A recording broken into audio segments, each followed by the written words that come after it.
in the morning I mentioned about a small brief outcome report of the workshop we conducted in March at India Smart Utility Week. So this is the two-page outcome which is circulated that time to key stakeholders around the country. The printout is there in the folder given to all of you. Please go through it. And this is exactly what our colleague from IEA, Mr. Brendan Redenbaugh, will be presenting it now. So this talks about a set of interventions with the digital tools for appropriate or efficient management of distributed PV on the medium voltage and low voltage grid. So invite Mr. Brendan, over to you.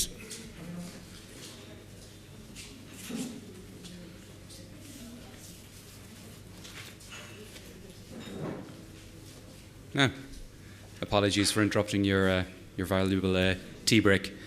I'm Brendan Reidenbach. I'm one of the analysts from the Energy Efficiency Division at the International Energy Agency.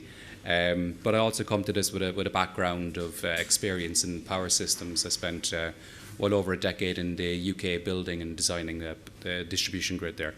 This morning, feeding into the conversation on distributed solar, I'm just going to first present one of our reports that we launched recently, and I'll give a brief introduction of the initiative that I'm working on. So, within the Energy Efficiency Division, I work on the 3DEN initiative. That's the Digital Demand-Driven Electricity Networks. And it's a 4-year initiative, and it's been supported by the Italian government. And we focus on providing policy guidance to governments to focus on power system modernisation, about improving the amount of visibility, controllability, and how we can use that around the edge of the grid to provide digital tools, which we can use to accelerate decarbonisation and move forward towards the road to net zero. So the analysis that we've done, there's been many products that we've produced, but we've just launched recently the first of our landmark flagship reports, which is unlocking smart grid opportunities in emerging markets and developing economies. And it's a pleasure to give you some of the key messages in just a moment. But as part of the 3DEN initiative, we've had a lot of really good communication and collaboration with colleagues here at India Smart Grid Forum. Back in March, my colleague Vida Rosita was here.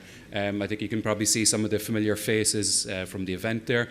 And we launched our report back in the start of June in Versailles at the Global Energy Efficiency Conference. And it was a very successful event where we had 45 governments representative, over 50 CEOs, and in that we agreed a communique going forward to look to double energy efficiency and triple renewable deployment. And it was really heartening to see those same sentiments being echoed recently in Goa at the G20, and we're hopeful to see this go forward into the next negotiation in COP. And as part of this, we've had some training capacity building, we can see that, and there's also been an implementation phase, which is unique for the IEA, because we're moving from policy to actually looking at deployment of technologies. And there was a global call for projects with some funding provided from the Italian government, with UNEP acting as the grantor and IEA participating to look at how we can manage the data. And we've got some representatives here from one of the successful pilots here in Delhi from Panatech. So we're in the final stage now, 2023, it's the final year, so we're in the dissemination phase. So this is the next piece that we're doing. So we have to talk about what we've learned so far and what we can take this advice and then moving into action phase. So this is the report, Unlocking Smart Grid Opportunities in Emerging Markets and Developing Economies. And it's looking at the short to medium term of what we can do with the technologies that we already have available. We've heard this earlier on. These technologies are mature. We just need to see how we can get these deployed and how we can scale this up. So looking at the current situation in emerging markets and developing economies, we can see like India has made intense progress with scaling up access. In over a decade, it's achieved almost universal access now. But just having access to electricity is only one part of it. We need to move to reliability. We need to make sure that when we turn on the switch, electricity will be there, and it'll be secure, it'll be provided at the right voltage level, so there'll be no brownouts, no blackouts.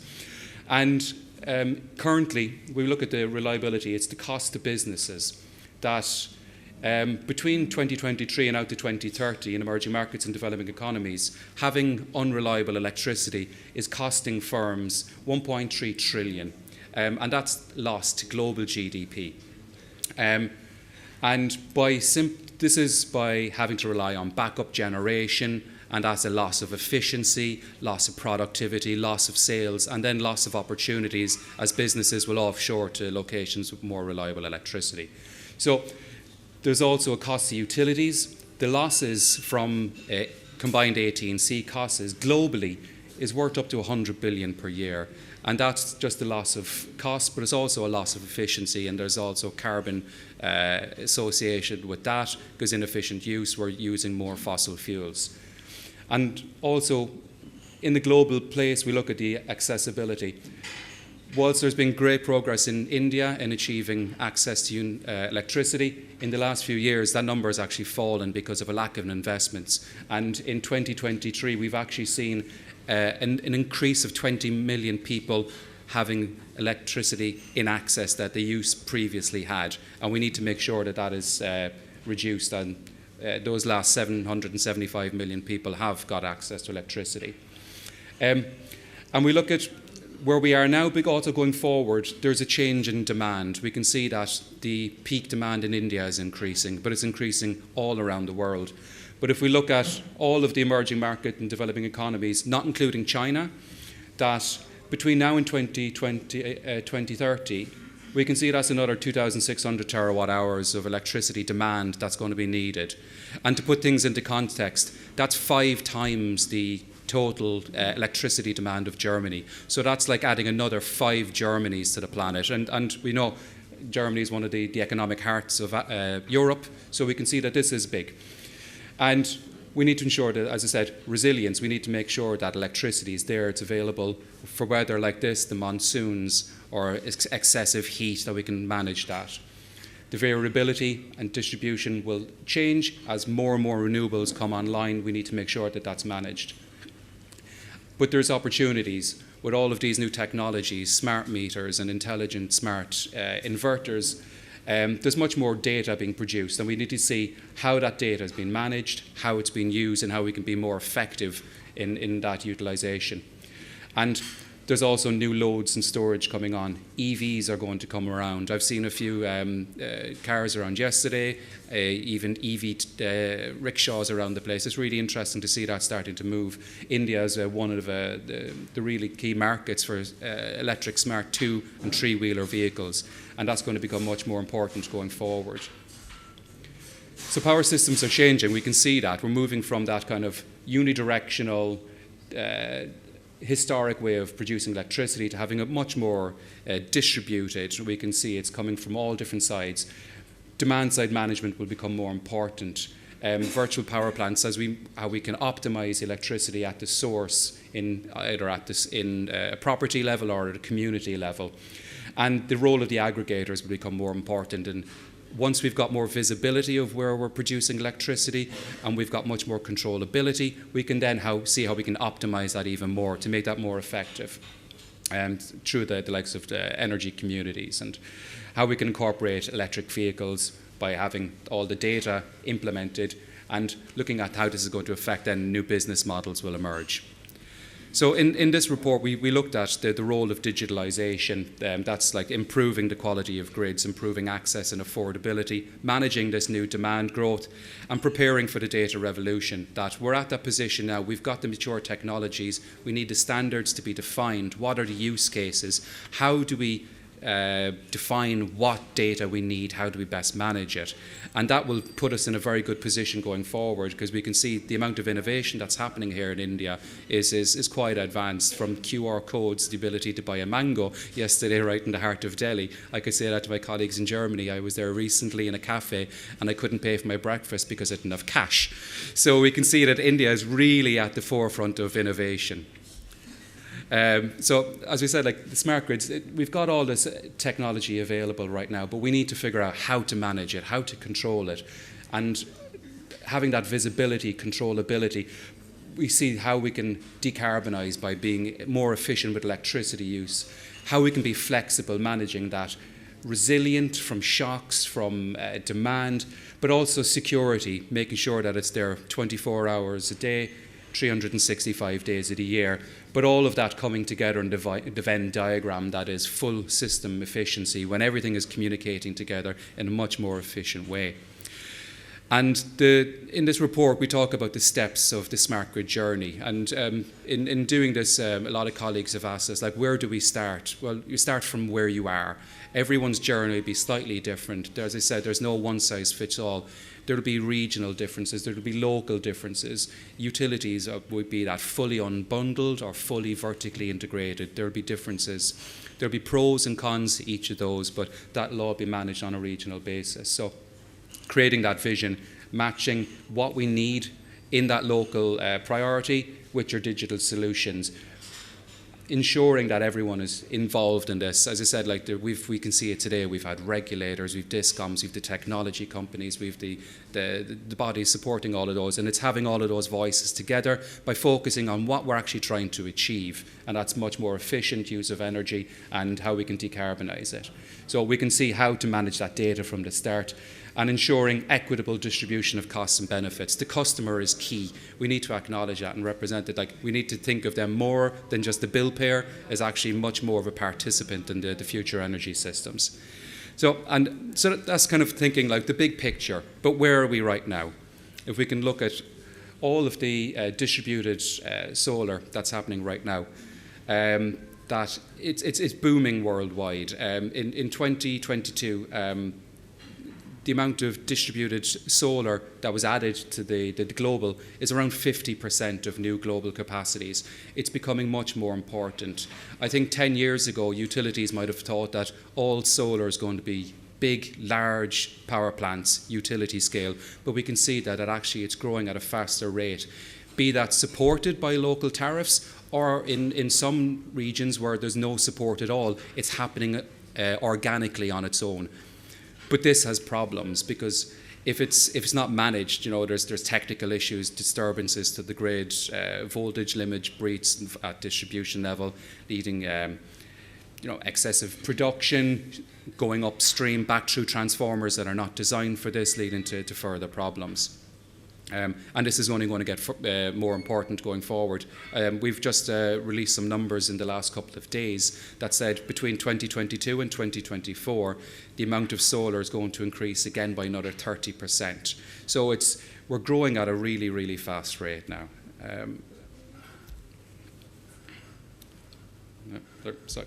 There we are. So if we look at then taking a case study of somewhere which has made quite a large of advance, we look at Australia right now. The fastest growth of distributed PV in the world. Currently, 30% of all of the homes in Australia have got distributed solar. The capacity, I'm just reading here, numbers is 19 gigawatts in 2022. And that's going to keep increasing. In fact, last year in October, in South Australia, distributed solar was responsible for carrying 100% of all state demand for electricity, with the excess being exported through interconnectors into neighbouring states. And that's fantastic, but if one of those interconnectors went down, there'd be big challenges. So we need to think how this is going to be managed, how we can manage this, what we call minimum operational demand. That's when the utilities are no longer in control of the electricity that's being produced. So they had responded to this thinking, we need to do something, this needs to be managed, and they introduced a thing called the Smarter Homes Regulations, and this set minimum standards for smart inverters and for smart meters.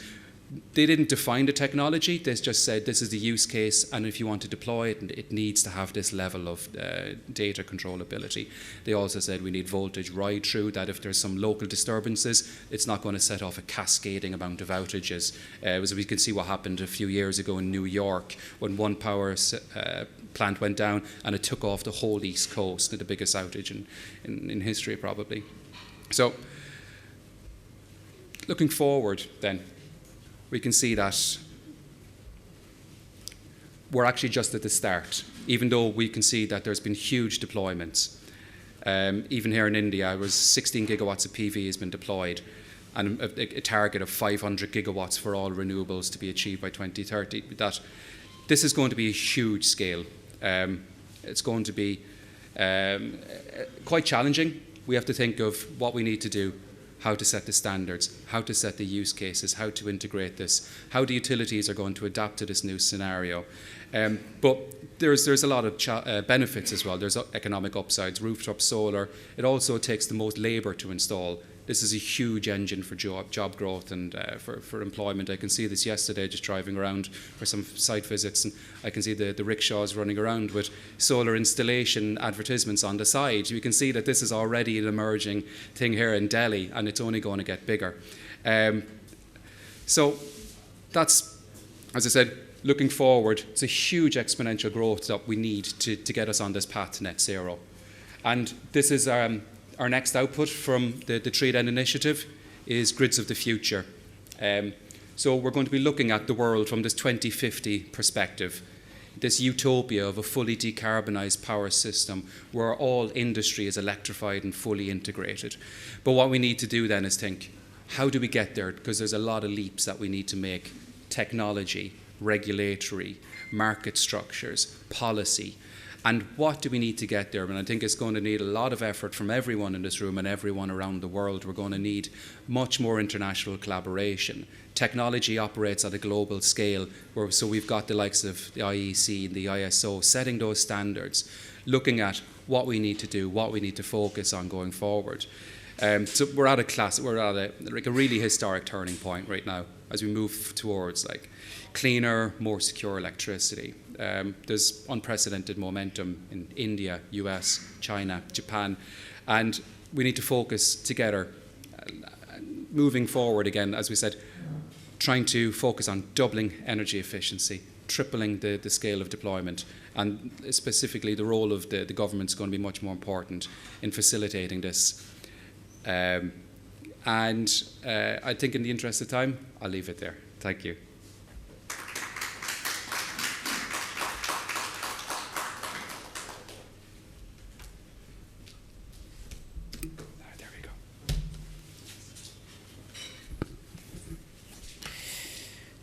Thank you very much, Brendan. The report which you said released is already on IEA website. People can download. Yes. Okay, very good, excellent.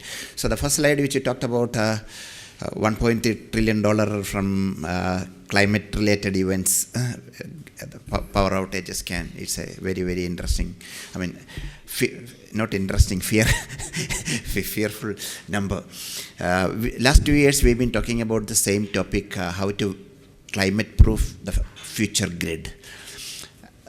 The new asset which we are adding on the grid today, we are buying more and more equipment and putting on the grid according to our old standards and specifications which we made in the 1950s and 1970s.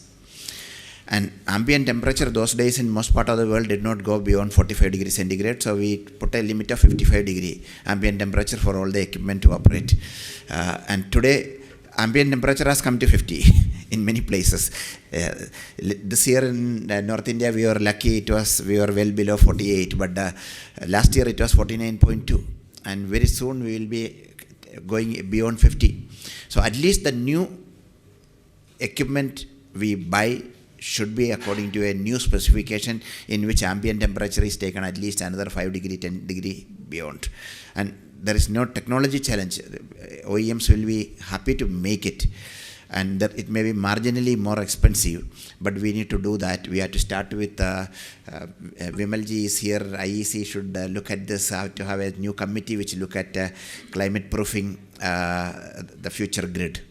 So how standards for products and need to change it. It has to start with the products basically. The transformer, take the case of just a distribution transformer or the power transformer, they need to operate at 60 degrees, 65 degrees centigrade, which is not today. So in the past, similarly, cyclone used to happen once in 5 years. Big severe cyclone used to happen once in 5 years or 10 years. Now every year we have multiple cyclones.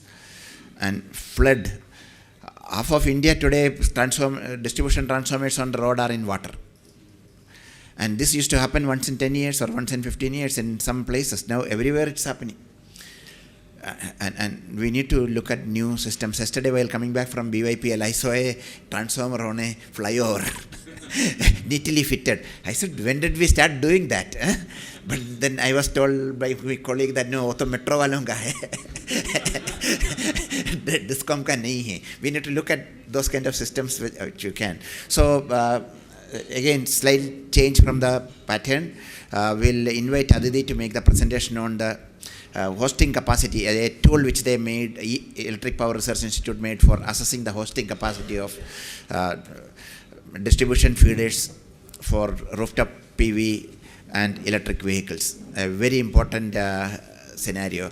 Actually, last year, the TNB, the utility in Malaysia, they realized that every year they used to make a distribution network planning, master plan, distribution network master plan and DNMP. So every year they used to update it according to some equations, calculations and all that. They found last 2-3 years, because of the DER being connected to the low voltage grid, their distribution people are always coming back with a complaint to the planning department. Your planning, what you predicted last year is not the way things are.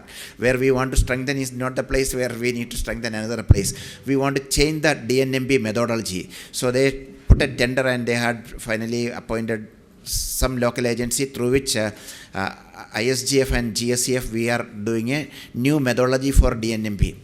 So we have told that there is no way, no equation can, the traditional way they used to do Excel sheet calculation and equations, you cannot do that. It has to have tools like this, evolved tools like what Aditi is going to present to estimate the hosting capacity of feeders. And it's a dynamic thing which need to be done on a weekly or a monthly basis before giving new connections.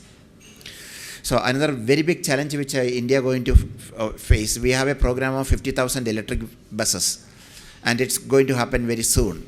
So in Calcutta, again, one city where 1180 new electric buses have been allocated under the FAME program, and the WBTC, the West Bengal Transport Corporation, want to house those 1180 buses in 14 depots, and each of those depots has an additional power connection capacity of 4 megawatt to 6 megawatt.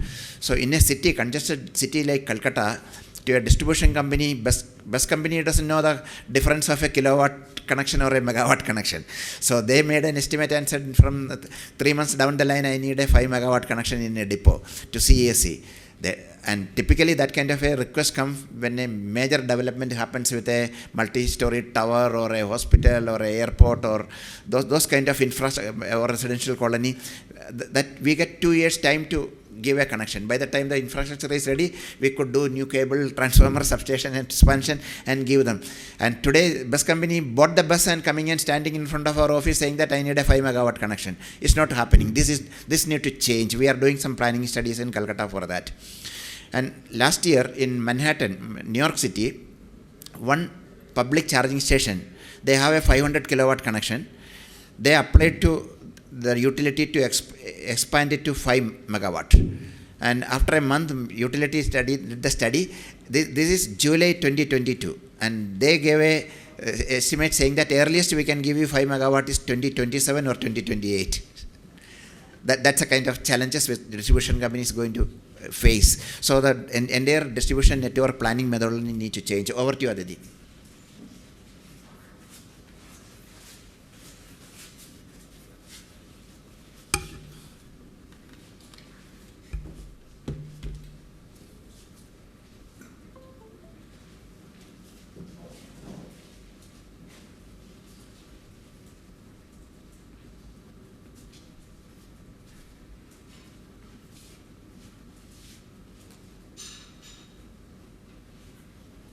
Hi, good afternoon, everyone. I think so. It's been a good presentation that I have been invited here, and thanks to the ISGF team. It's very interesting to know where the Indian market is today, and we have been developing with EPRI a lot of these tools to understand and investigate how can you actually integrate these resources into the grid, because there is one step that you just go ahead and integrate them. There goes one first step before you do that is planning how you integrate it. So I'll kick off the discussion with this graph. It's been very interesting to see. We have seen this duck curve in our past. This is how we expect the generation and the load to look like. But are we there right now? California is seeing this canyon curve, where you see probably two kind of walls towards the morning hours, towards the evening hours. And I know we are not here in India, we are not there right now. But this is where we could be in the near future. So that is the reason we are all talking today together. And let me give you a brief idea of what I'll be talking about. I'll be going into two phases today. First is your planning phase, trying to establish the requirement why you need to do this planning studies before you even think about integrating these distributed energy resources, which we are all towards the net zero market. So with EPRI, we have developed a drive tool. I'll go in depth of that. The second step from there is once you do a planning study, you integrate these resources into the feeder. Now, once you integrate these resources into the feeder, there are ways you can go for a pilot directly. But within EPRI, and this has been accredited from a lot of utilities, we have worked worldwide, how we can do this integration in a simulation environment before even going into the field. Doing that analysis using this another tool, Spider Testbed tool, which we have developed. I'll give you a brief idea about that, and eventually just wrapping up and giving you a glimpse of what TSO-DSO coordination could look like. I know it's way out, but I'll just give you a glimpse of that. So let's go into the depth of why planning studies are required and what does hosting capacity actually mean.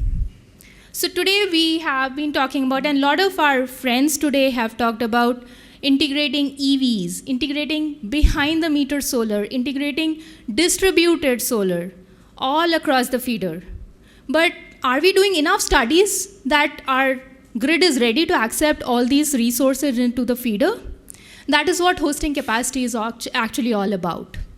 It gives you an idea which location, how much resources, and which type of resource can be added to the feeder without actually overloading, having other kind of constraints and even power quality issues into the feeder. Basically, trying to avoid that interconnection upgrades and doing this analysis beforehand, before you actually go into integrating these resources.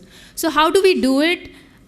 This is a small example case which we have shown here is, you have a substation and we try to put these resources at multiple feeders, multiple location in the feeders, and it comes up with an idea, with a graph, which tells you basically at a capacity level, okay, these are the feeders, these are the location within the feeders where you can integrate these resources, these are the actual amount of resources, and on a temporal aspect as well, it tells you, okay, this could be the hosting capacity on a day-to-day time basis.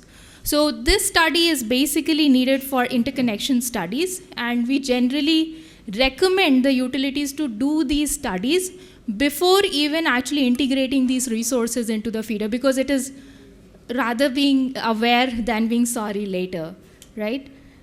So let me talk about the actual tool which EPRI has developed. This is the Distribution Resource Integration and Value Estimation tool, which we say as drive tool.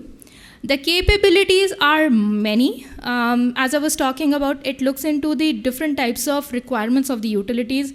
If there is a voltage, thermal, or protection requirement, different types of DER technology. So one nice thing about this tool is it's agnostic to the type of DER. It does an analysis and it tells you which type, what is the total amount of DER you can interconnect at specific location of the feeder, which goes into the next one, location specific.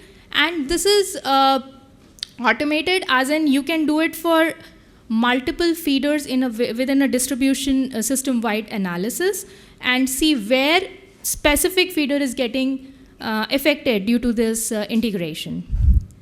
Another thing which we found was a lot of utilities don't have the exact, say for example, feeder model or different types of tools they can directly integrate with. So this tool is developed in a way which is compatible with the existing tools, and you can easily use the data sets which you have already at your level and integrate it with the drive tool. And we have already talked about the applications. You can do it for planning studies. What is the growth going to look like in the future, and see this is what the DER interconnection is going to look like. For interconnection studies as well, like for example, you have some, I know it's still new here about flexible interconnection, but these kind of studies also gives an idea to the utilities.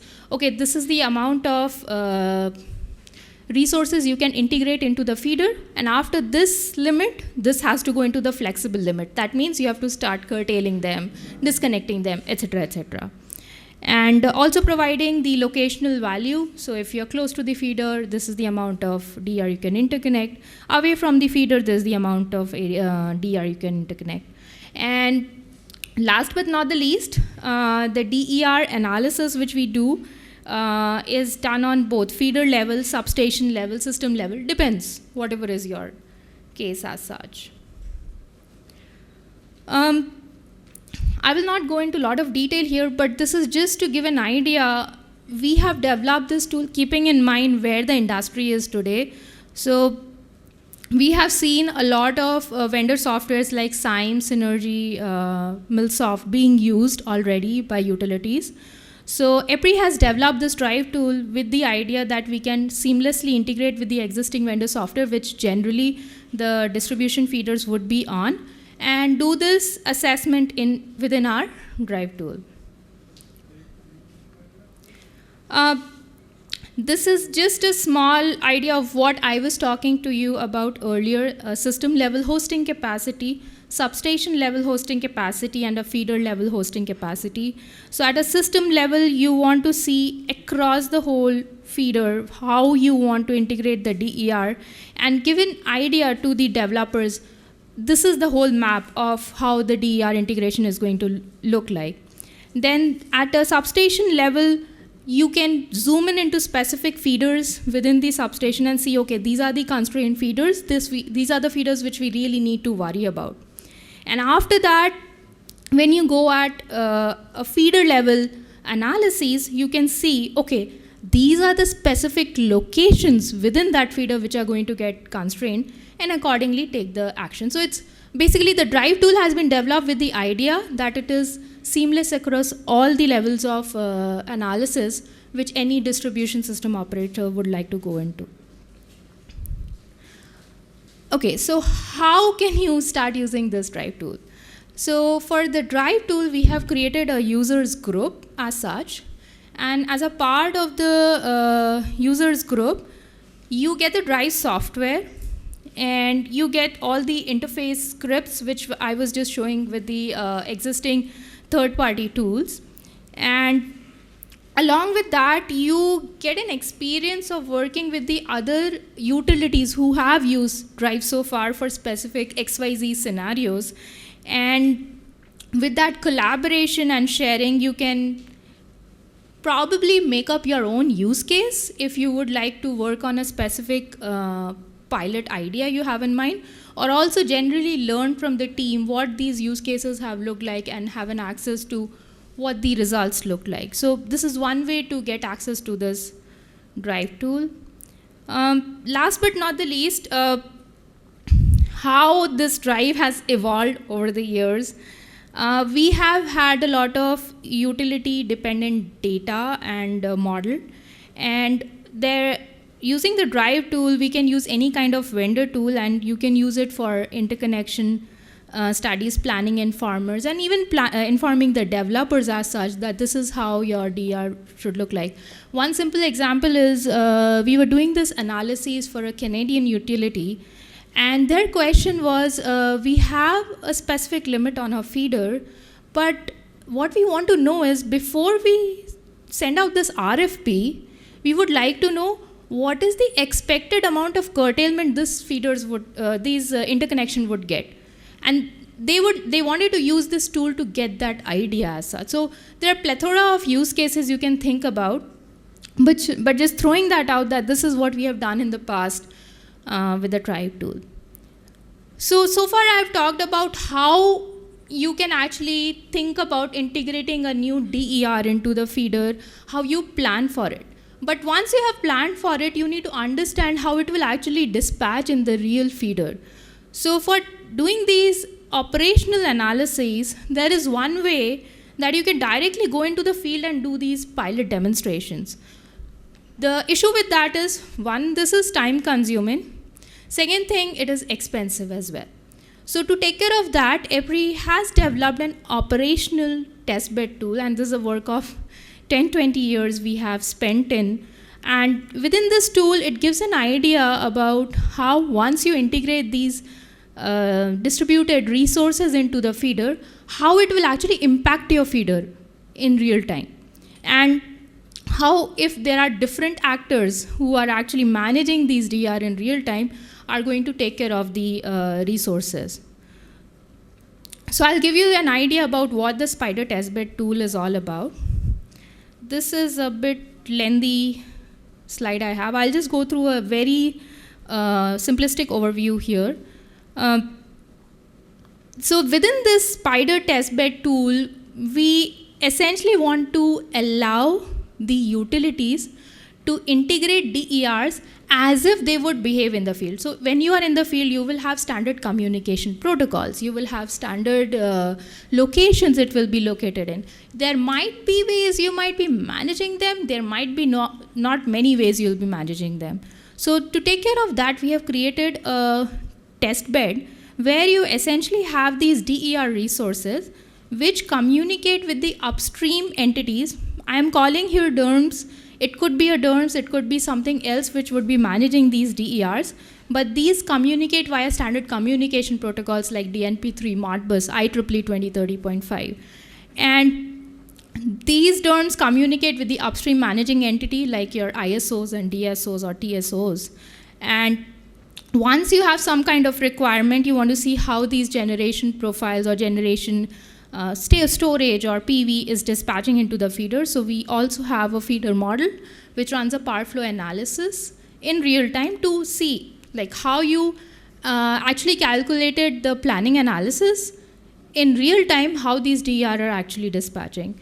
So this was one tool which we have developed, and we have tested a lot of third-party vendor tools on this for the utilities, so that before they go into the field demonstration, they know how the dispatch is going to look like. And this is one of my last ideas which we have been working on. This is still new. This is still being tested, but this is a very important topic which is coming up, which is the TSO-DSO coordination models. Today, there are these resources, and these resources are just sitting still. They are not being used to their capacity. Or if they are being used, they could create some kind of issues into the feeder. So we have been discussing with a lot of utilities and independent system operators as well, what are the different types of coordination models which could come in for these flexible operation of DER.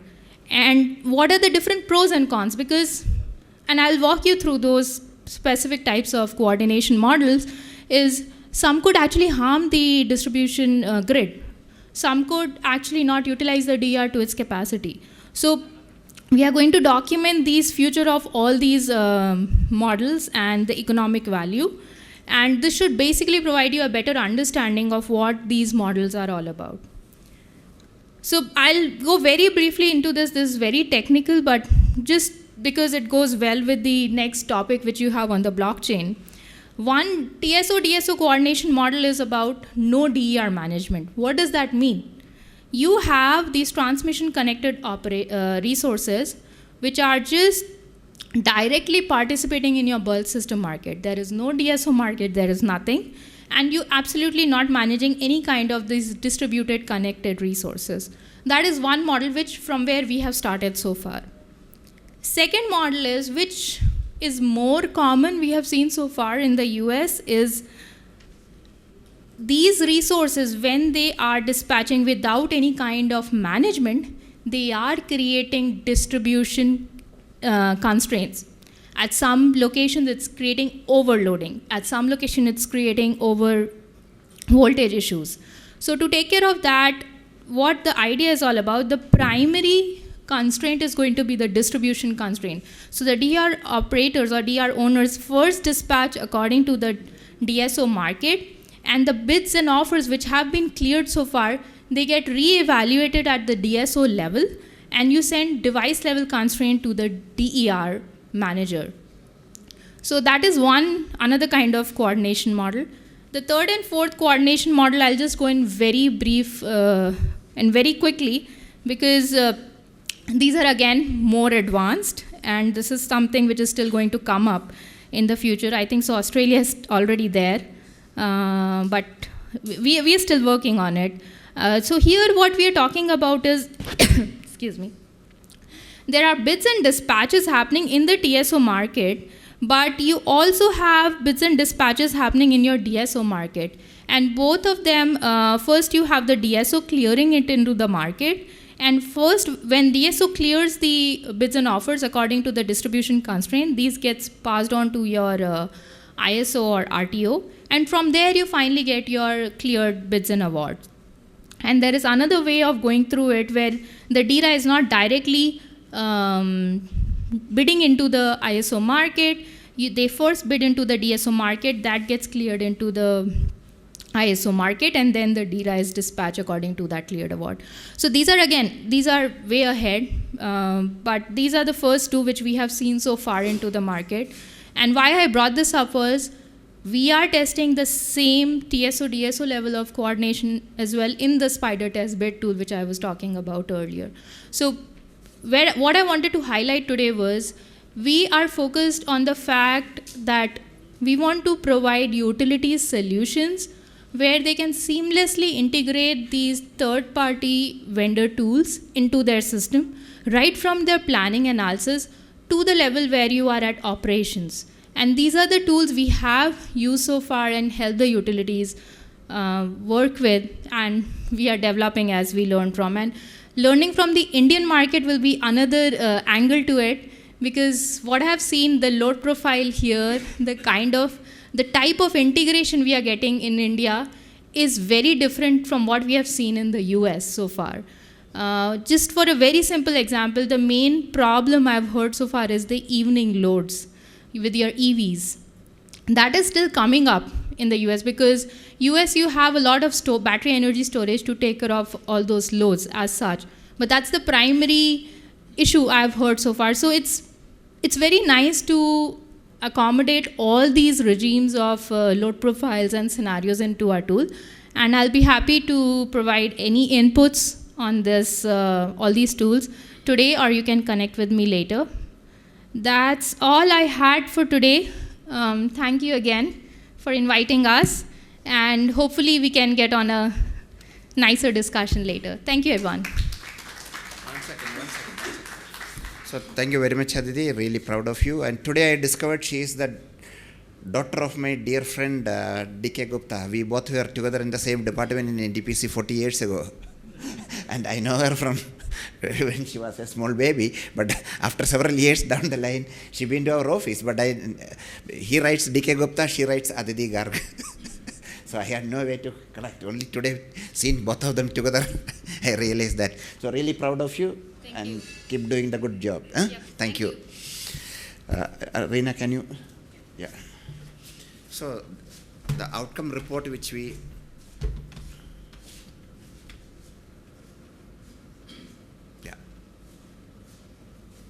थोड़ा ऊपर जाओ,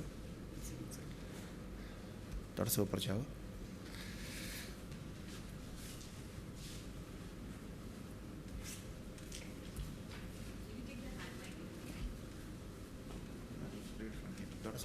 या अभी ऊपर नीचे जाएगा, इससे भी नहीं जाएगा, ठीक है.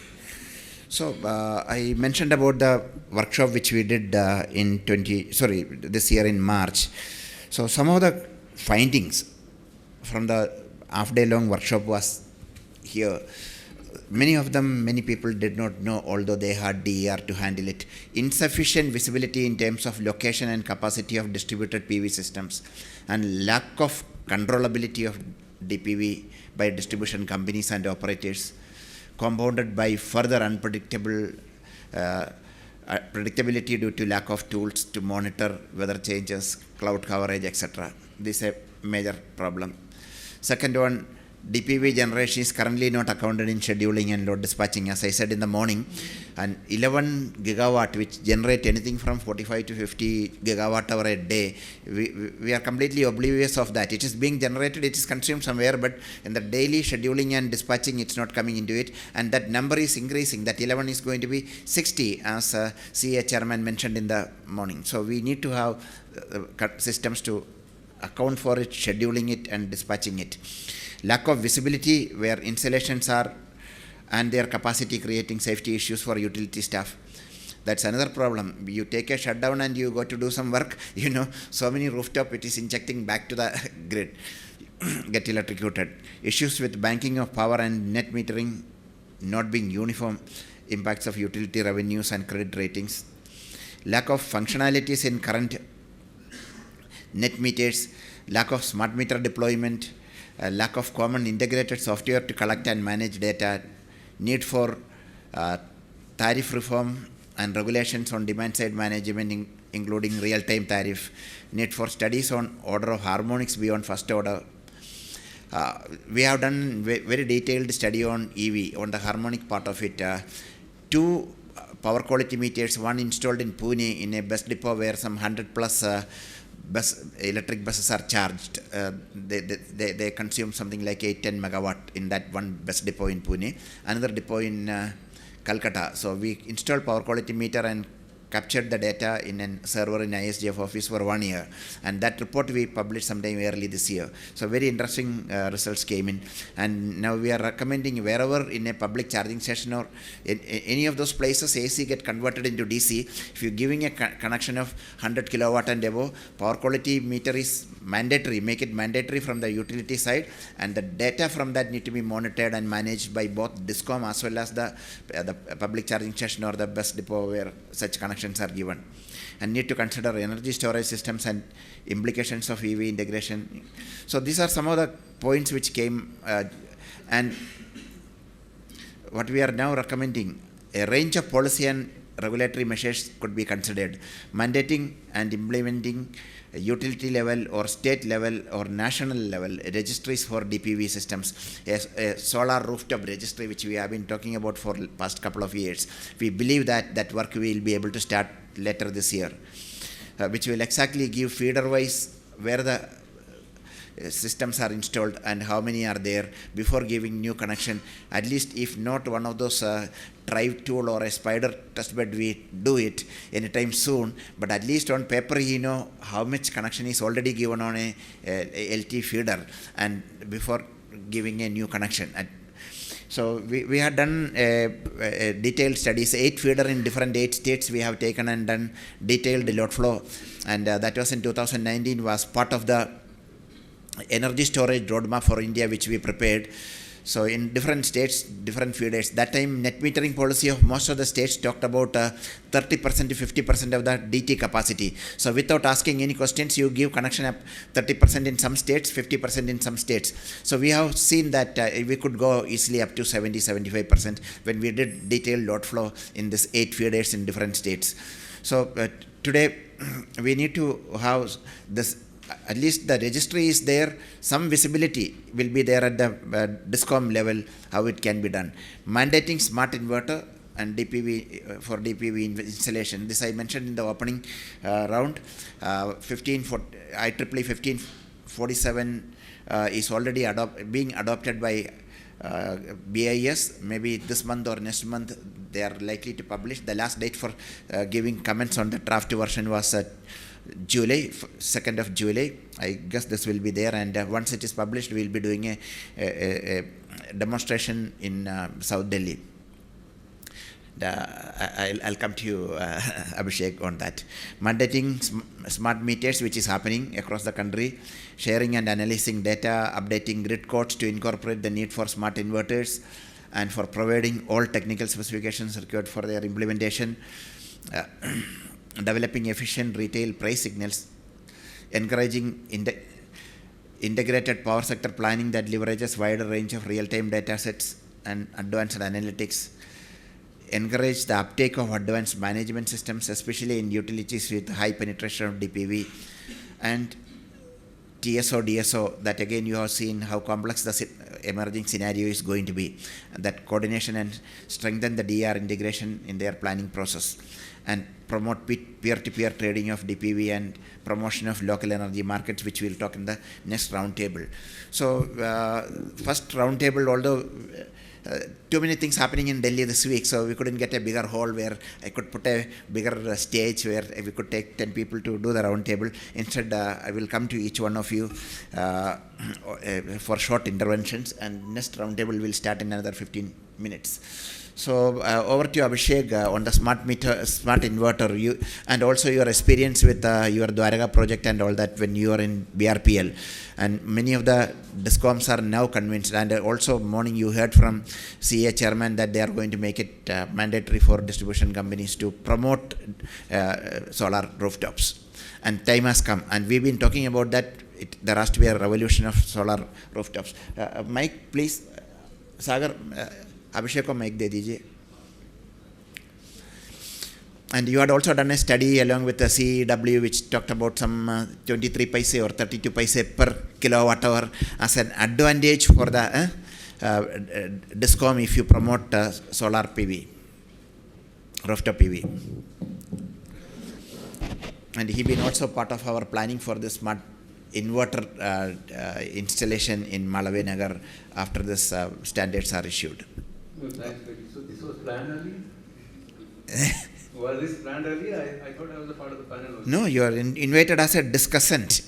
all in the room are invited as a discussant. Yeah, so thanks a lot for inviting me. See, this local energy market, smart grid distributors, DER, and I saw both the presentations, one from IEA and then from DPV. Everything is now pointing out to something called demand side flexibility, and which is a part of resource adequacy. And then why resource adequacy today we are talking about? Why not maybe 10 years ago? Simple answer, we are making our lives more complex. And why are we doing that? So we want to be more green. So we are introducing more intermittency and variability into our lives by promoting variable solar and wind, which we are trying to tame through forecasting, through balancing resources, etc. So in the last presentation, we saw that canyon curve turning to the duck curve turning to a canyon curve. So idea is, and we should focus on what component of ramping requirement during the evening when the sun is setting down in that vertical canyon is going to come from demand side flexibility, wherein these local energy markets, distributed PV with battery, demand response, etc. are going to play. The resource adequacy. Now everything else is operational part. So for example, having smart inverters, DISCOMs turning into DSO. We talked about TSO, DSO coordination. In fact, there is another report which was released in May under UISS program. So it's a joint Indo-US collaboration. IIT Delhi is anchoring it. So that is also there in the public domain now. Now, coming back to what is the need for smart inverter? So in order to effect that smartness into the grid, visibility, and that smart inverter is going to help you control, command, dispatch, forecast the DER. Right now it is a unidirectional thing. You talk about solar PV, distributed solar PV, which is injecting as a must-run thing, irrespective of what is happening on the grid. And slowly and steadily, when the capacity exceeds the hosting capacity, the present, without any thermal upgrade of the grid, it creates problems. So the idea is, why don't we introduce smartness into the inverter, which is now an IBR I'm not talking about right now inertia. Inertia is also very, very important in the distribution grid, not only in the So we need to have smart inverters, that is for sure, and that is the minimum thing required apart from the distribution transformer for a DISCOM to turn to a DSO. We need more and more smart islanded grid. So we don't want consumers to suffer because of grid outage and then the solar stops generating because of safety. Both are required. So anti-islanding, that is a must today. So that is why the anti-islanding has to be there. Otherwise, they are not granted connectivity, the solar rooftop PV. But then they are suffering when there is a power outage during solar hours especially. So the need of the hour would be smart islanded grid, which is hybrid. Whenever there is a grid power outage, the solar continues to generate with a local voltage reference while it is isolated from the main grid, so that it doesn't export back to the grid. So that is one of the important roles of a smart inverter, how it can switch over immediately from a grid connected, grid tied to a smart islanded. And also receive real-time signals from the DSOs. So its role would be akin to, say for example, I can see RTUs, remote telemetry units. So RTUs are backbone of any SCADA network. Today the DISCOMs are able to manage the entire network using RTUs. RTUs are their last mile informers, bidirectional. They can seek and they can direct. Similarly, these smart inverters are going to be the same kind of playing the role of an RTU, where they are going to be the eyes and ears of a DSO in managing these distributed resources. Now we also saw something called local energy market. So local energy market is another enabler of flexibility, a part of the demand side flexibility. So yes, battery storage, smart inverters, both for the solar PV and the battery, they are very important, and they are going to enable the transition of a DISCOM from the present grid operator or network operator to a complete grid controller, as we have in pan-India basis, for example. We need distributed system operator and controller at the distributed grid level also. So I'll take a pause here. Thank you.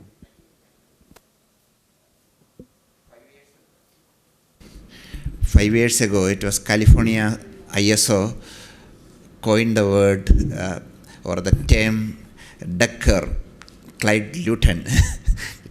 And at that time, our Rahul Tonkia said that for India, it will not be duck, it will be camel. In 5 years down the line, in California itself, it has become a canyon car. And what is going to happen rest of the world? So, coming to Tata Power, what are your DER integration philosophy and activities which you have done? Over to you, Lalit. Yeah, hi, good afternoon. As Abhishek has already mentioned, from a distribution company's perspective, it is very important that we get the data on real-time basis. If a DSO is there, the biggest challenge for him at a given point in time is how much power is getting generated, how much is getting injected, and how much can we control through remote or in a remote manner.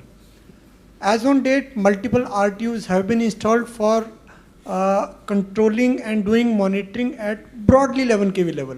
Though some penetration is there at LT level also, but when more and more solar penetration is going to happen in Delhi, we need to have some smart inverters, but from utilities perspective, I believe RTUs would make more sense.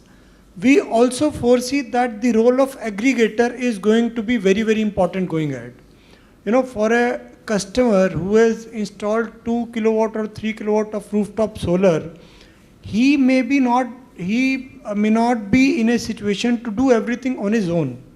Similar to wind kind of scenario, wherein like in Tamil Nadu, there is a concept of aggregators who are scheduling power or giving availability on the basis of those customers, and then scheduling is being done on the aggregate basis. So if that sort of thing is going to come in, it is going to add value for our system. Second point to this is, if there is a blackout sort of situation. So in those conditions, we need to take care of grid security also. Let's say if some power is going to be pumped back into the network, at what voltage level it is going to come in, how production schema is going to work, how multiple other players are going to act in that situation. So this is required to be considered. Next point is, though I'm supposed to talk on that, P2P is also going to add value in this. How? If in a particular area, let's say there are few critical customers who are required to be fed, and in the vicinity, if we have some surplus power, that power can be given to the neighboring customer which is in the requirement. So that is also going to help. Thank you. Thank you. Over to BYPL, Mugeshji, how are you managing your charging sessions and DER? Yeah, thank you, sir. So I was listening from the start of this particular workshop, and as a utility person, we all are quite excited because the conventional way we are doing our business is greatly going to change right now, and this is the exciting time where we have to adopt from transforming ourselves from a simple distribution utility to probably the energy service provider company or more than that as well. And as the penetration of embedded generation in form of DER is increasing day by day, definitely the management of these old DER, especially in view of evolving and fast exponentially increasing load of electric vehicles charging, is going to be a challenge, and maybe at the same time it's an opportunity as well. Definitely the way we have been doing our network planning and load forecasting and other things are going to be changed maybe within a year or within two. The approach from the gross load forecasting is going to change into the embedded solar generation forecasting in a different way, and then the other load. Maybe we could now at the verge of adopting the bottom-up approach, because more and more RTUs, FRTUs, as we were talking about the smart inverters, smart meter rollout is already there on the verge in Delhi as well. So more and more data we will be receiving from the bottom of the pyramid. Then probably we could start the network planning and load forecasting, power scheduling, and everything coming from the bottom. And that is the right approach, I believe, and where exactly the tools like which Aditi presented, and we have also developed some tool with the help of NREL and also under our assistance from Nordic Innovation, and have seen the things moving into that direction where the utility should use more tools like that. Again, coming to the P2P, it's a very promising thing that a lot of things can be addressed through this P2P in terms of more and more adoption of photovoltaic rooftop in the embedded form. It might trigger next level as the target is, Chairman CA was telling that it's not going to be 40 gigawatt but 60 gigawatt. So it has to be the policy. By 2030. Yeah. So there has to be a lot of policy and regulatory support around to achieve or to realize that target. And I'm happy that Delhi has been progressive in all the measures from the regulatory side and the policy sides. There has been already the P2P at draft stage under GNM and BNM. GNM and BNM is also step one towards the P2P, where probably we don't have that kind of price discovery, but trading is there from the generator to the beneficiaries. You have to identify the beneficiaries upfront in that case. P2P is some sort of dynamic in nature where price discovery is also happening, and the beneficiaries and buyer sellers are also changing. And not in terms of technical, but on the commercial front as well. So really these are exciting times, and a lot of digitalization is going to happen, and we are on our toes in terms of adoption of new technologies which can really help us in managing all the DERs in our network. Thank you. Thank you very much, and also thank you for yesterday we have signed an MOU. ISGF and BYPL signed an MOU to take some of these initiatives to rest of India, both in training, capacity building, as well as some demonstration projects. So look forward to taking this message across the country. We have some experts from International Solar Alliance. Reena? Yeah. So over to you. What the tools which we mentioned about it, and the DER integration, distributed PV integration, challenges which we discussed about it. We would like what is happening in ISA member countries, and how are we taking this message to other countries which are behind India in terms of PV adoption, distributed PV adoption. Over to you, sir. First, I didn't get your name. Yeah, my name is R.K. Jain. Okay, thank you. R.K. Jain, and I'm just looking after their mini-grid programs. So, just to inform and, first of all, let me thank to all of you for inviting us here. And it's really a very interesting and very important workshop and very important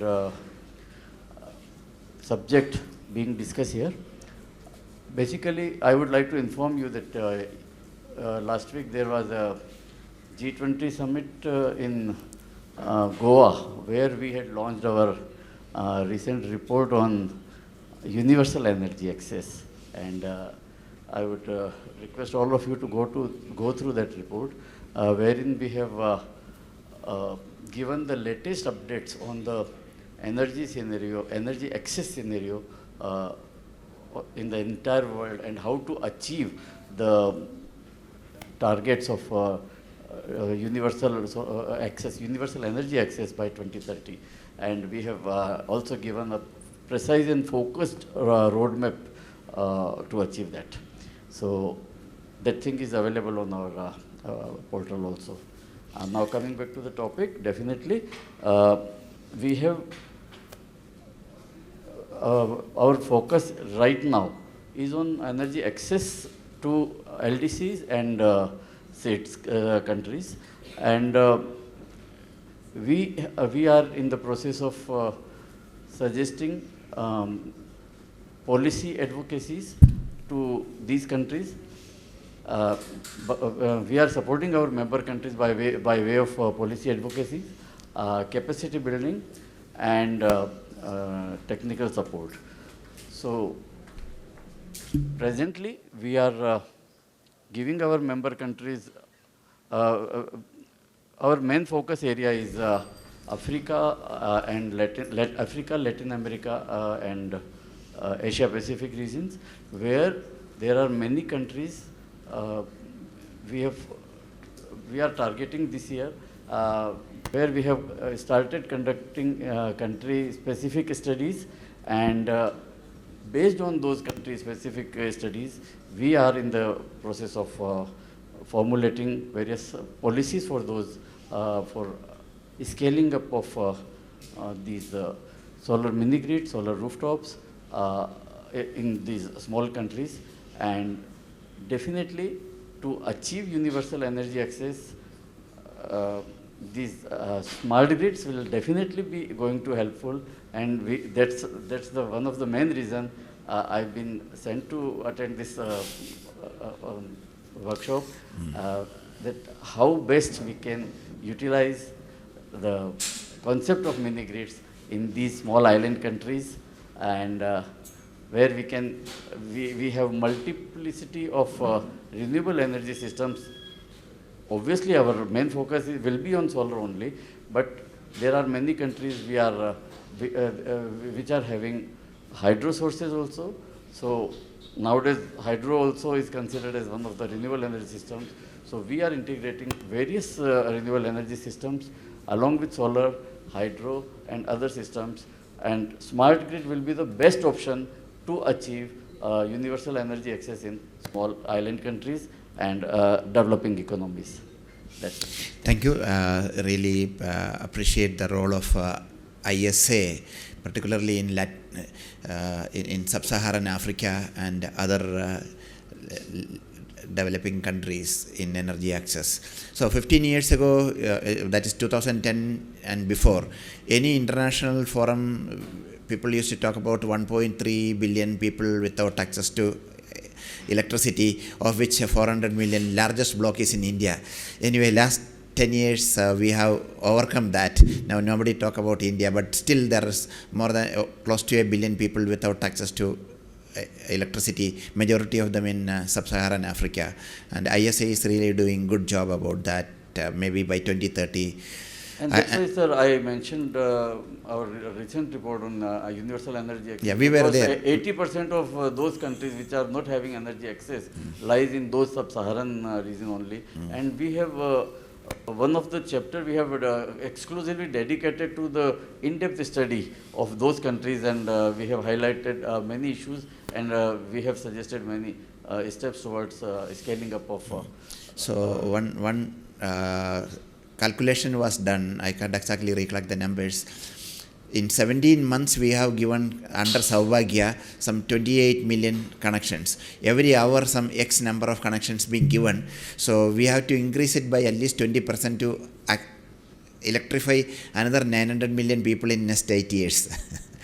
So that's what calculated. But it is not impossible. India had done it. Others also can do that. It's not very big difference. We did it 5 years ago, and this can be done now with still better evolved technologies. So, Singh Saab, would you like to add anything in this session, or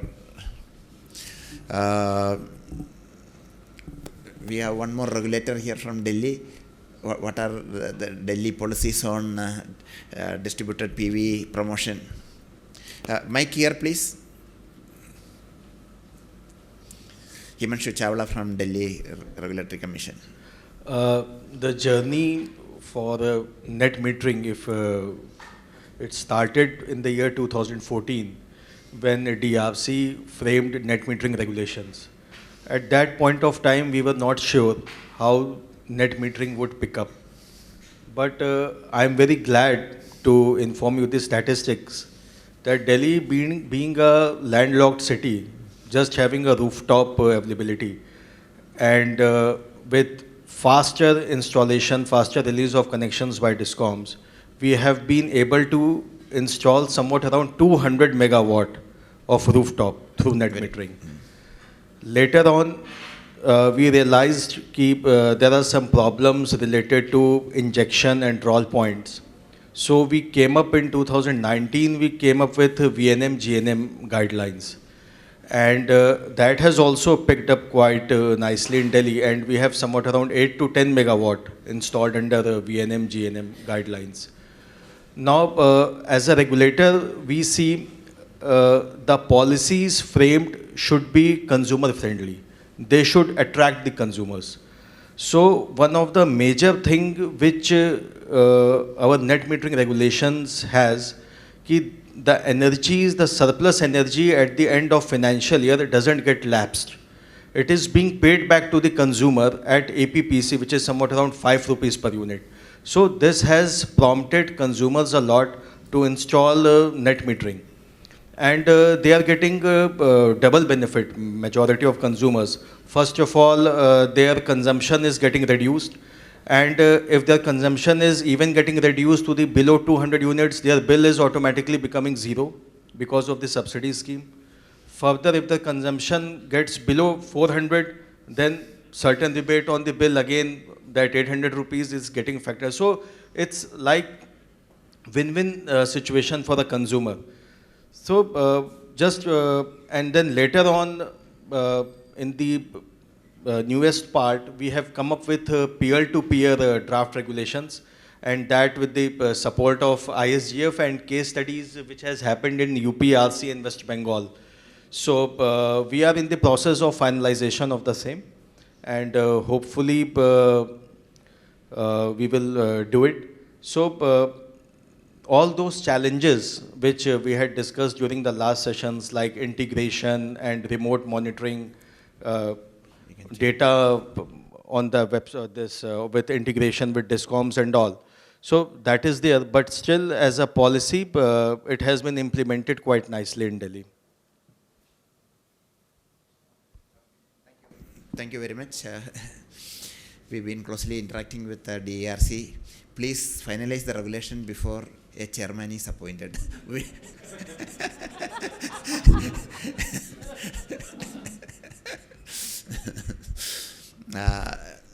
Power exchange, your views on how this peer-to-peer trading is going to happen and what would be the role of exchange.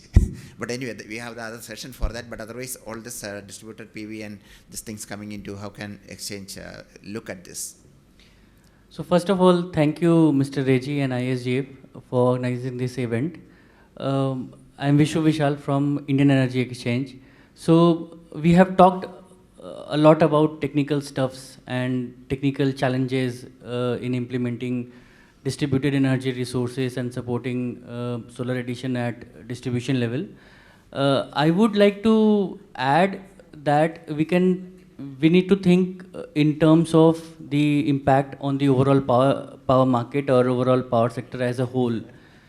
And I believe that we need to factor in DISCOM's interest as well when we are implementing peer-to-peer, because the viability of peer-to-peer is dependent on the open access charges that will be applied. And I'm very glad that draft DRC regulation has waived the open access charges for P2P till 26. So I believe that will support in terms of creating viability for P2P consumers. At the same time, it is important to factor in the cost of transmission charges that has been increasing, and rightly mentioned by CA chairperson, that the transmission charges have increased a lot because we are adding large-scale renewable energy capacity.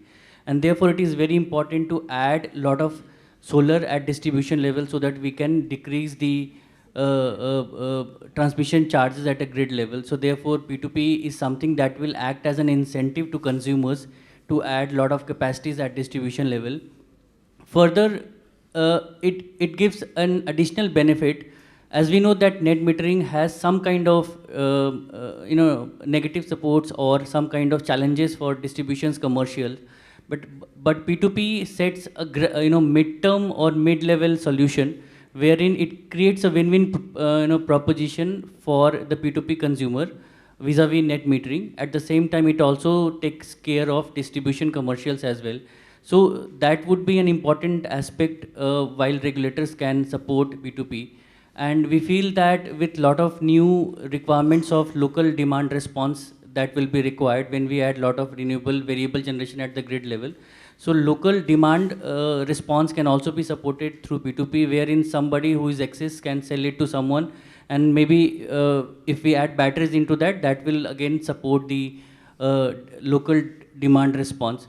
And one such example, we have seen that in California ISO, Tesla has developed a concept of smart homes, wherein they have been integrating the energies from distributed resources, and they have been even aggregating it, as someone rightly mentioned, that aggregation of DERC is also very important.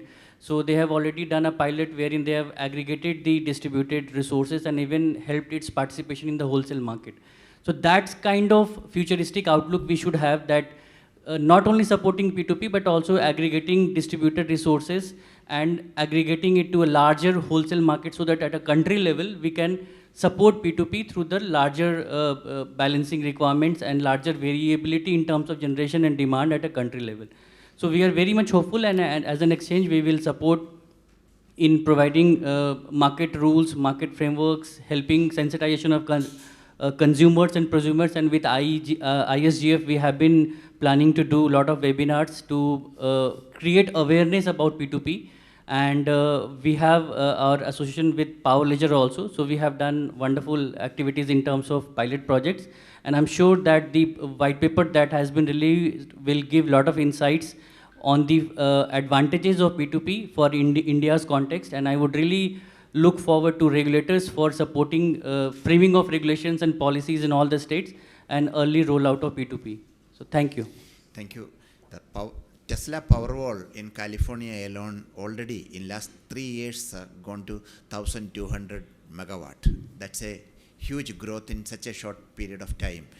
And we met the vice chairman of California Commission last week in Goa. He said, so they have about 6,000 megawatt of storage at the utility level, and at the distributed level, like mostly Tesla, about 1,200 megawatt. That's large number. I have a question. Yes, please. Hi, good afternoon, everyone. This is Neeraj Kuldeep from CEW. In context of P2P and... We have a full session on P2P just after 5 minutes after. Sure. So I just wanted to understand, of course, we can have these supportive regulations and market frameworks, but infrastructure would still be a key bottleneck. So how are we looking at some of those aspects, and if some of the speakers can... I'll explain that in the next session. Sure, okay. Thank you. Okay. So Vimalji will come back to you. Before that, another utility, NPCL, over to you. Please give mic to. Good afternoon. My name is Praveen Kumar Goyal. I am from Noida Power Company. Firstly, I would like to extend my thanks to ISGF and other organizers. So, as the topic which I could read, digital technologies for efficient management and grid integration of DERs particularly. So, I would like to share our experience vis-a-vis what we have seen. So here, I would be go very simple, and I would start our thought process from bottom to top. So simplicity is that we have to always take care of safety, security, reliability, availability, and quality. So these 5 parameters. And bottom to top, it means at PV generation level, from where we want to really do the monitoring, whether it is at the string level, it is at the inverter level, or it is at the system level. So it is important at all the levels. So for string levels, particularly for that particular, either the OEM or the service company or the party who has invested. At the inverter level also for those parties. But at the same point of time, at the inverter level, it is important for the distribution company also to monitor it. And certainly for the system level, it is imperative. Why I am saying for the inverter level? Because presently, as far as I know, the maximum size of the inverter available is up to 100 kilowatt. And we have seen in our area, there are megawatt level of solar generations which are connected with the grid. So, having said so, for the monitoring purpose, the requirement cum challenge is that obviously the real-time data monitoring is required by those parties as well as by the DISCOMs. So the challenge starts from here itself, and here the role of the standardization comes into play. So those companies, they have already invested into creating those sort of assets. Now when it comes to sharing the data with the DISCOM, they don't have any provision. That particular data logger unit and data transmission unit, that does not support the multi-master, and that's why my colleagues have mentioned about the FRTO installations, etc. So here the utility has to really go. But for that particular purpose, the next question comes about the cost socialization. Whether the utility should incur that cost and then do the socialization, or whether that cost has to be incurred by that party. So this particular aspect is still unaddressed as of now. The next level comes about the security. It is a bidirectional flow. We have talked about the inverter, smart inverter. There is standardization of 1547/2008 at IEEE, but it is not applicable in Indian context. What if the electron comes back even after taking the shutdown into the grid? Then the safety is going to be compromised to the greater extent. Then the question comes at the distribution transformer level, how much loading it should be allowed. As you have mentioned, about the 50%, 70%, and I read that few of the regulatory commission have even granted up to the 90%. So then we have the example at the international OEO in USA. At one point of time, few years ago, there was a situation that the utility asked the consumers to really consume the power, and for consumption of the power, they were providing the incentive. Okay, we will pay you back. The reason was that the safety, overall safety of the grid was compromised to such an extent that it was on the verge of the collapsing. So from all such perspective, standardization is very, very important. And I think while framing the policy, while framing the regulations, we have to consider all the stakeholders' requirements as well as the safety concerns. The another important factor is about the quality, because we have seen a lot of noises, lot of nuisances is getting injected into the grid, and there is no responsibility assigned to the parties who are responsible for it. As a result, the neighbors, the other consumers are suffering. So there also the responsibility should be assigned. Having said so, in our area of operations, we have granted approximately say 5% of the total peak load capacity, and with respect to the base load, it is approximately 8 to 9%, which is having the solar generation, and it really impacts. The other challenge for the DISCOM is to really take care of the DSM, deviation settlement mechanism. Here, at the 15-minute granularity, it is becoming so much challenging because of the weather conditions, because of other uncertainties. And if it is going to come at the 5-minute interval level, then those regulations are again going to be translated into the financial stuff, and obviously the cost burden may be translated to the consumers. So we have to take care of all such things. So this is requirement, suggestions, or whatever one may call. Thank you. Although NPCL has a smaller service area, you have some customers who are very big industrial customers, and many of them are manufacturing and exporting to Europe. They come under this border carbon tax thing. So there is a what you call burning need for those people to buy renewable energy or generate in their own premises and show that they can circumvent that or they can get exemption from the border carbon tax of Europe. So you need to promote this thing more aggressively. Yeah, certainly we are doing, and Chairman sir was instrumental to introduce the green tariff in UP, yes. And we are also advocating. Through our efforts, I am pleased to share that very recently we got convinced one of the company, though they have agreed to purchase the green power for 1 quarter, that is 3-month period only, but in terms of the MU, it is quite huge. So we are trying to convince the requirement, or say the challenge for those guys is that they have to pay some additional paisa on top of what they are already paying. Though in our area of operation, 10% regulatory discount is there, and because of that, the tariff is so low that it is the lowest, at least in the NCR region. And we are trying to promote, but if those sort of incentives are available, then we have sufficient tie-up for the renewable power, and we will be very pleased.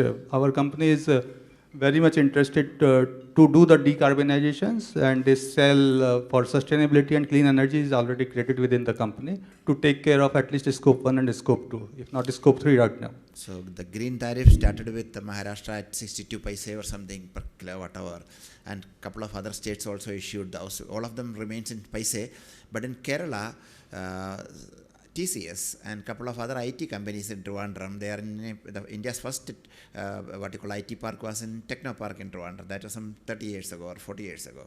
So Techno Park companies are demanding for green power, and KCB filed a petition with the regulator that they want 2 rupee 42 paise something additional, and they approved it. And these people are willing to buy it. Just look at the commercial rate itself is 8 rupee 70 paise or something. On top of that, they are willing to pay 2 rupee 42 paise. So they are look at the regulatory regime under which they are working in Europe and America, where they are mandated to have that scope 2 emission reduction certificates. So currently we are talking to them how they can.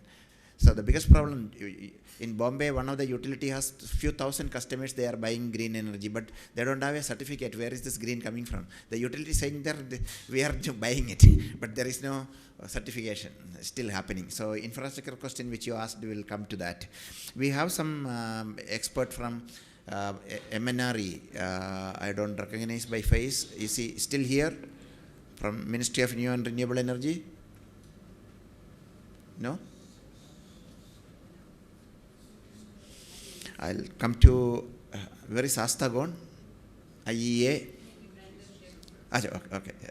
So IEA, any further add-on to Brendan?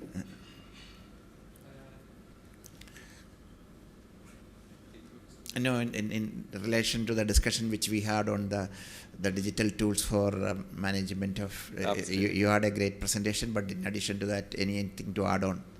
No, I think there's been excellent coverage so far. I think we can. It's great to hear the voice of the discoms, the regulators, and the technology providers. And I was also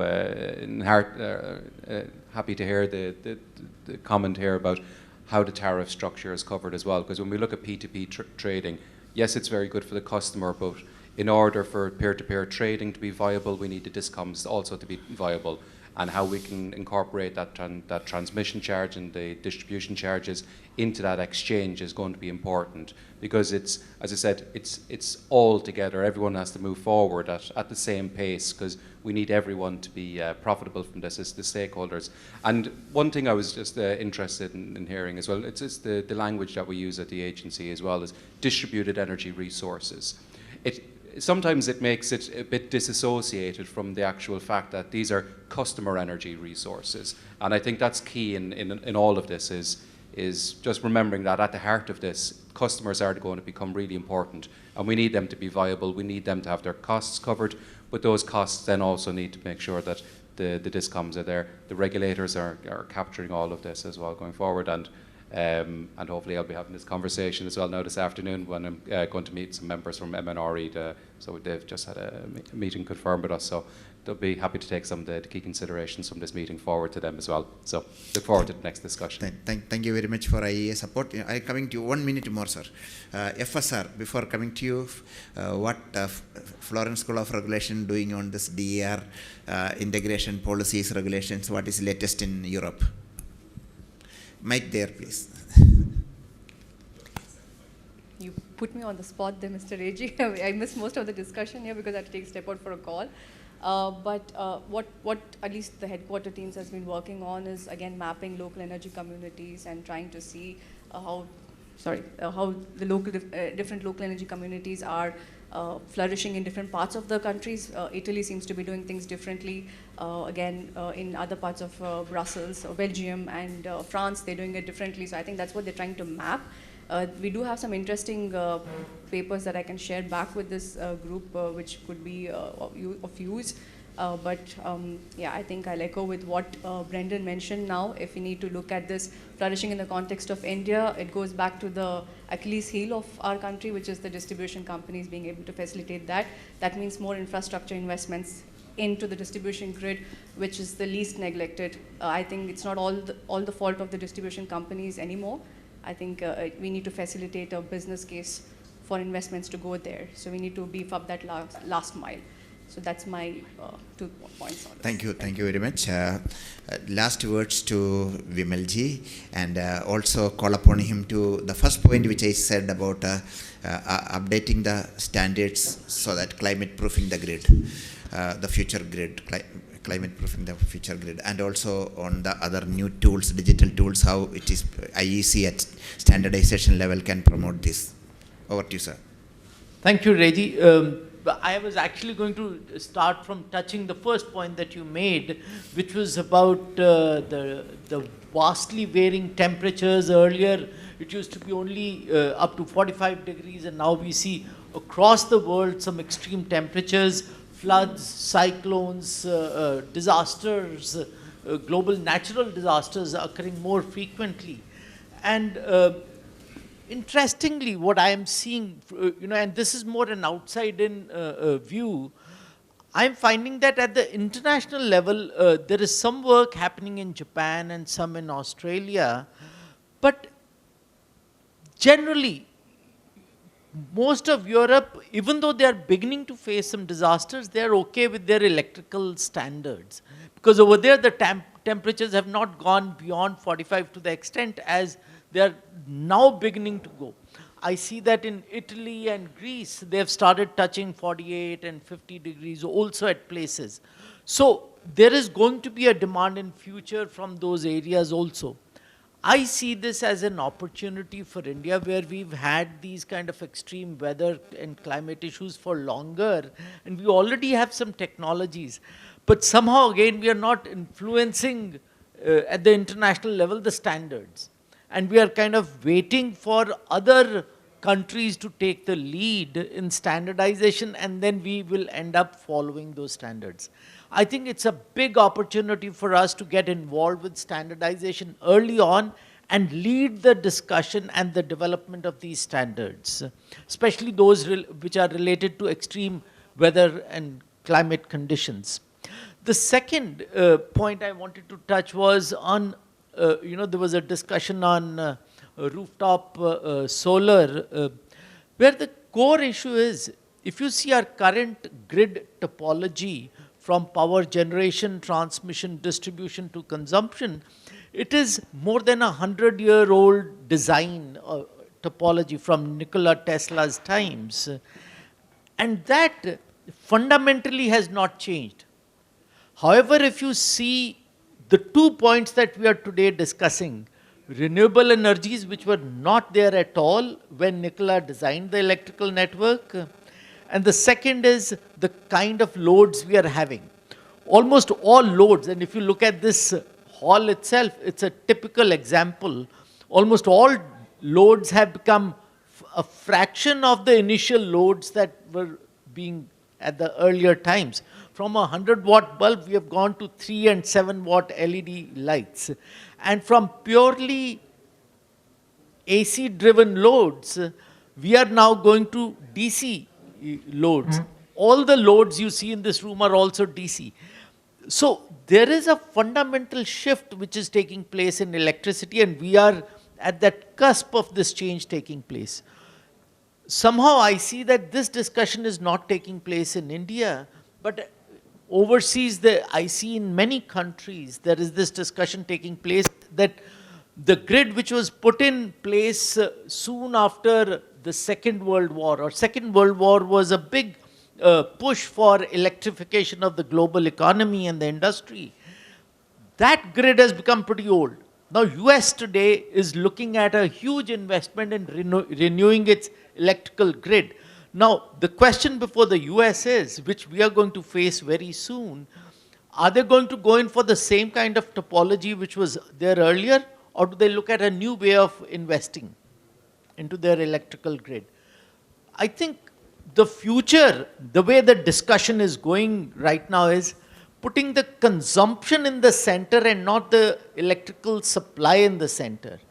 So if you look at the grid in the reverse way, starting from the bottom as to, if I am running this hotel, what do I need? Basically, I need electrons. So where you produce, how you bring them to me, how you make it safe enough, that's not my concern. It's how I consume electricity, that's my concern. And that's where the 24/7 availability of electricity is. And I think we need to have some discussions now going on here also. The third was the point that you made from FSR on quality of equipment, and there was a point from Noida Power also on the quality and how some inefficiencies are being injected into the network. The good and bad of this is India follows IEC standards, and there are standards which address it. But yet, why do we have these challenges? And I think India's Achilles heel is, we are not very good at conformity. And that's where our Chalta Hai approach kind of steps in.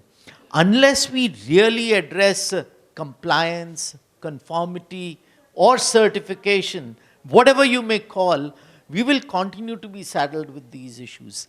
If we really need to work on many of these points, we really need to get our systems and our organizations geared for ensuring that this is what was planned, this is what was the standard, are we really delivering to that? If only we can start doing that, I think we'll be a much better economic power. Thank you. With you chairing the SMB at IEC, it's time that the climate proofing part you should initiate. That's our appeal.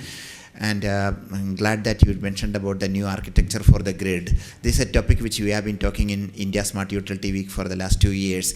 There's an approach paper published by US DOE in 21, which talks about two buses, one control bus and one data bus. So entirely different approach. It's a new concept, and a pilot is supposed to be done at Southern California Edison, which is yet to happen. So distribution grid architecture is going to be different than the transmission grid architecture. So, and we will be taking these discussions forward, and also in our both ISUW and in distribution utility meeting, we've been talking about climate proofing for the last 2 years. So again, next event is in Kochi in November.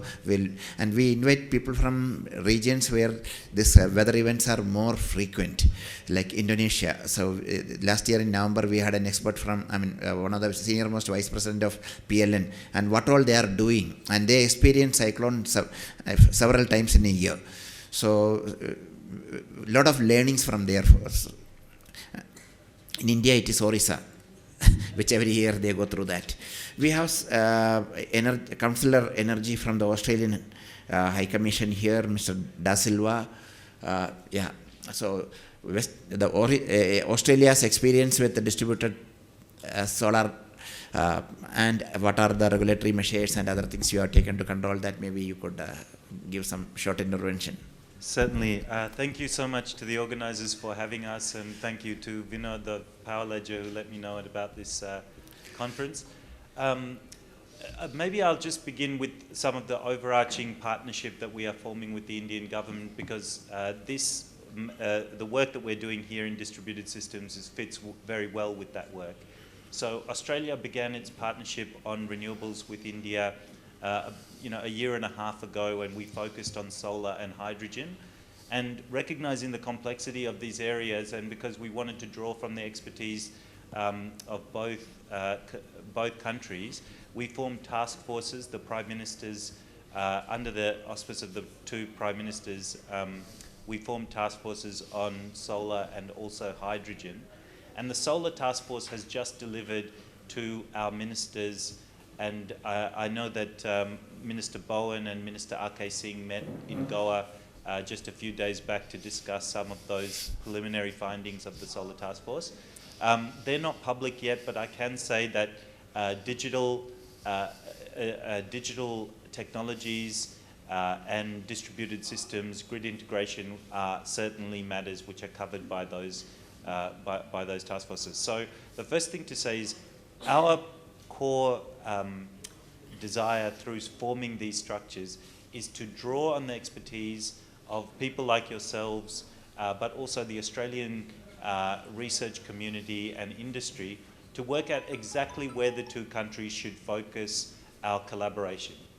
On distributed systems, I can say that Australia has a lot to learn from India, but similarly we have a lot of expertise to also offer. That stems from the fact that Australia is, unlike India, not a single grid.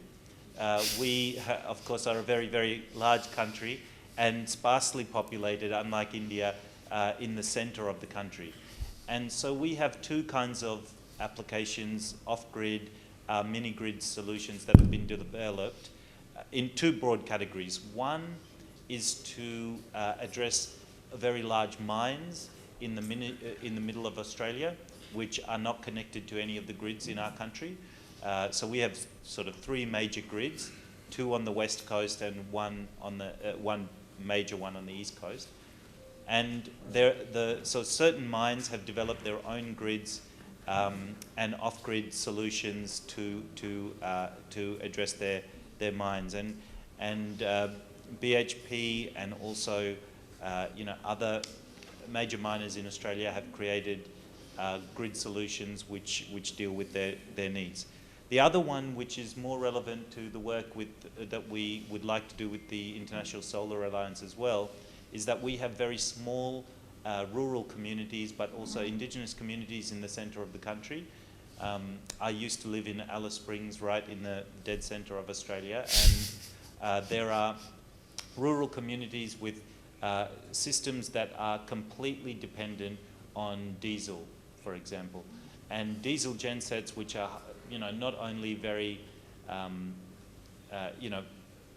very intermittent and subject to failure, but also very unhealthy for the communities in them. So a while back, the Northern Territory government began a program called Step Up, where they have been gradually converting first onto solar with backup provided by diesel, but now fully integrated off-grid solutions which incorporate solar and batteries. And the interesting thing there is that those are being deployed in very, very remote areas and areas with extreme climatic conditions, but also areas where it is very difficult to get the appropriate maintenance of those solutions. So one of the areas that I particularly would like to see that Australia and India partner on is in how we make economic the maintenance of these solutions. So are there first order maintenance of off-grid systems which can be done by the communities themselves through training these communities?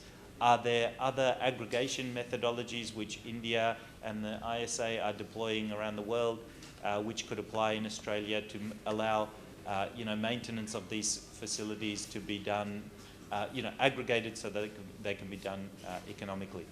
But the main message I wanted to say, and I'll be handing out my card extensively, is that as the two governments consider their response to the Solar Task Force, as we start to engage with industry in both countries, we wanted to make sure that we pinpoint the areas where we think there can be value add.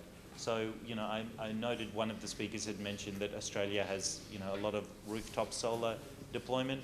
Are there specific things that India would like, specific technologies beyond the excellent work that Power Ledger is already doing that you would like to see brought to India? I'll leave my comments at that, but happy to answer any questions. Thank you. Thank you. The MOUs and protocols signed between prime ministers and ministers are the easy ones, but the protocols that we need to develop for DR integration are the tough ones. So, while Aditi's presentation talked about IEEE 2030.5, Sunspec, DNP3 and all that, I would like to add that we have adopted an IEC standard 62746-10-1.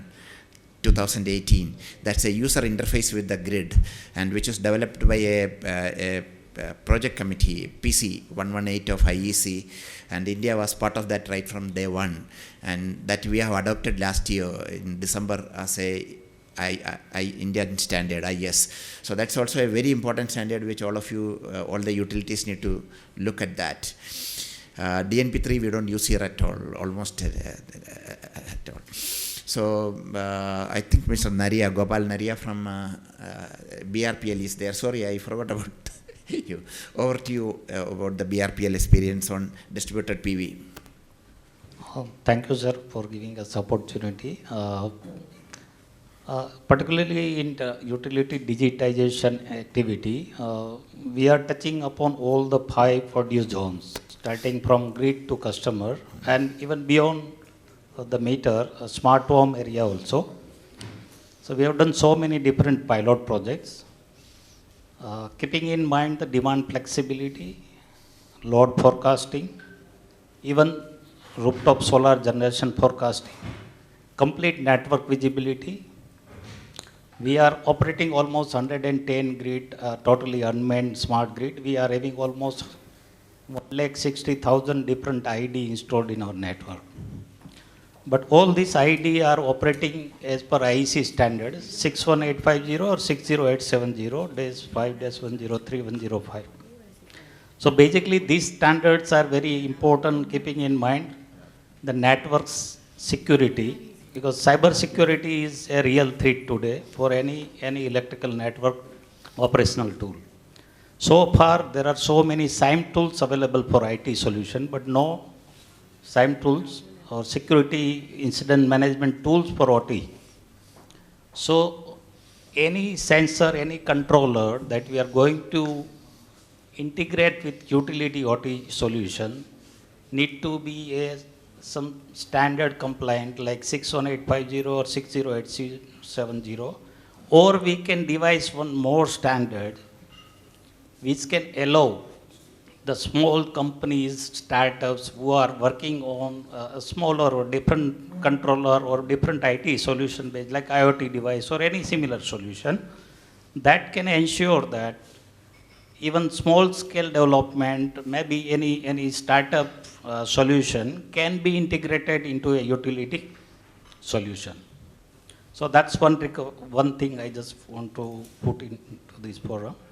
The second part is that most of this solution development, which is in today's digitization era, where so many smart devices being installed in consumer, even solar, electrical vehicle charger, all these devices are smart in one sense.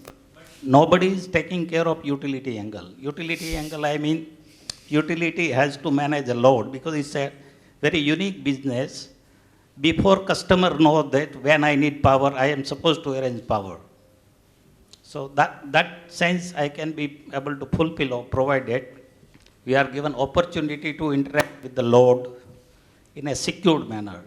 So that's where some standard is required which mandate a standard protocol. Just like it's just like a language. In India, if you go to a particular state, the people understand particular language. So in India, if you want to allow some digital smart solution, smart device, then it should be a mandatory standard protocol that is secured enough, that allows two-way communication, and it can have an integration opportunity to utility so that it can interact. It can allow them to participate into a utility peak management program, maybe energy efficiency program, maybe similar like any other DSO functions.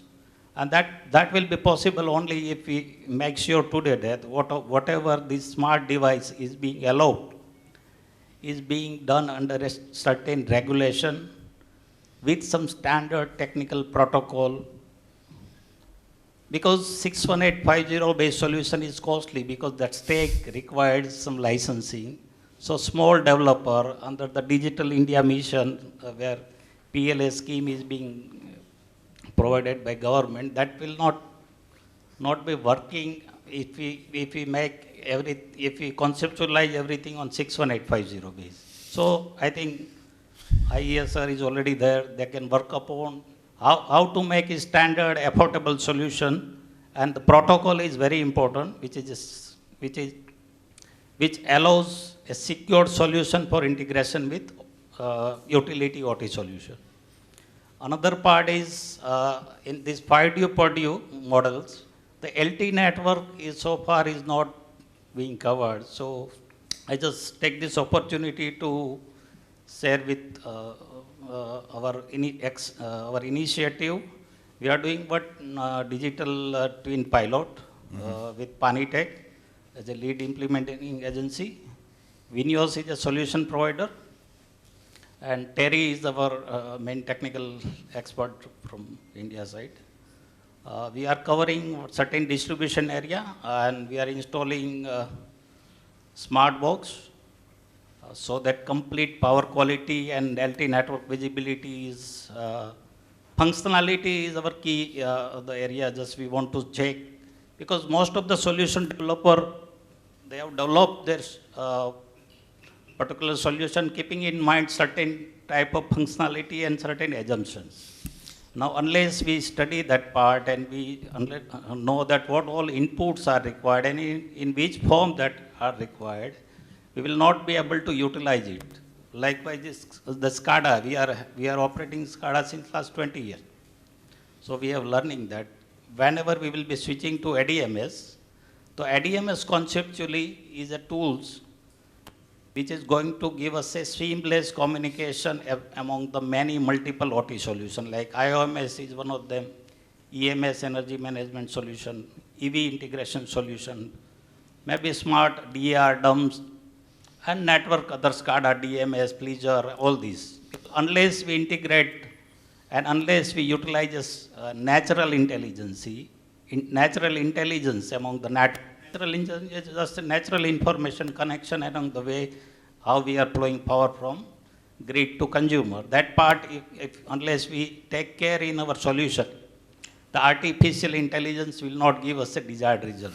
It is something like if any patient is coming to hospital, and instead of simply taking their weight, and we install AI module, and from their figure and size, and we estimate their weight. We'll be happy to see the results of your digital twin. When is the digital twin project going to be completed? Sir, we have already installed sensor, and very soon some smart meter, few customers parties also we are going to include it.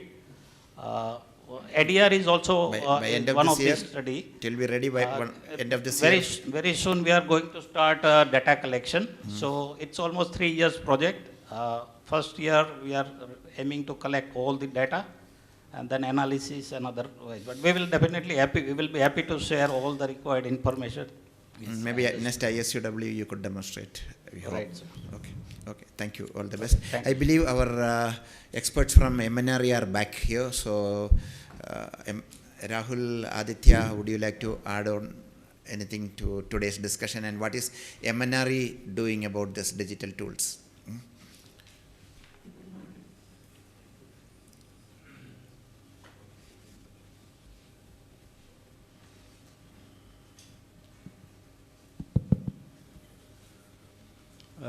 Hello, I am Aditya from MNRE, and we would like to take lead in all these aspects like this mandating and implementing the utility state level, and the other is inverter. Other is regarding the inverter. Okay. And where is the metering? And the metering part is state would take care of this. That's all from my side. Okay, thank you. We talked about Gujarat and the growth of rooftop solar in Gujarat, and we have a representative from NGVCL from Gujarat. So we would request your experience with the growth of and how we are managing this rooftop PV systems in Gujarat. Good afternoon, ladies and gentlemen. First of all, I am thankful to the forum for inviting me over here. Sir, as on 30th June 2023, contribution in solar rooftop of Gujarat is 27%. It is highest in India. We are addressing smart grid and smart feeder monitoring system. First of all, the reason of high penetration of solar in Gujarat is our transparency in the system. We have developed Surya Gujarat portal where the vendors are empaneled. We have 735 vendors on the panel. Each and every vendor, consumer can select any one vendor, and vendor is approaching the consumer's residence, doing survey, and application are being made by the vendors only. That means consumer need not to visit to the office for solar rooftop connection. After registration, the technical feasibility report within maximum 7 days, our office is giving in system. Then the estimate is being generated.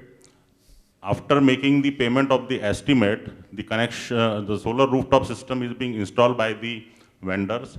After installation, he is submitting online the work completion report, and within 7 days we are releasing the meter. Very good. Lastly, what I mean to say that entire system is transparent.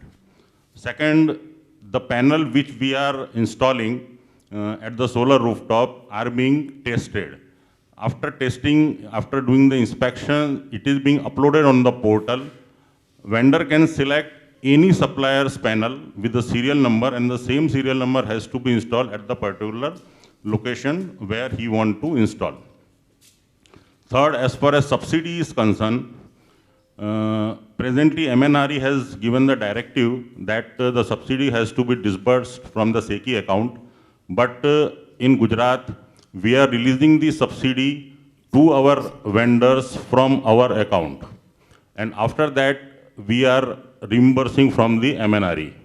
So the fund of the vendors is not blocked, it is being cycled, and hence the more penetration of solar is there.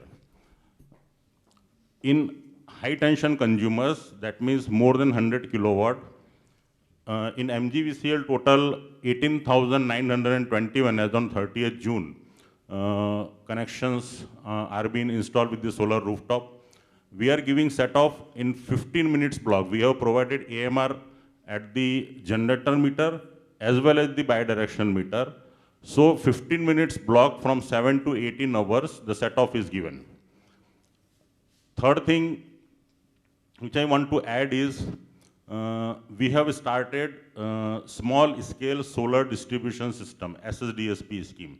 This SSDSP scheme, we have invited the tender from 0.5 megawatt to onwards up to 4 megawatt.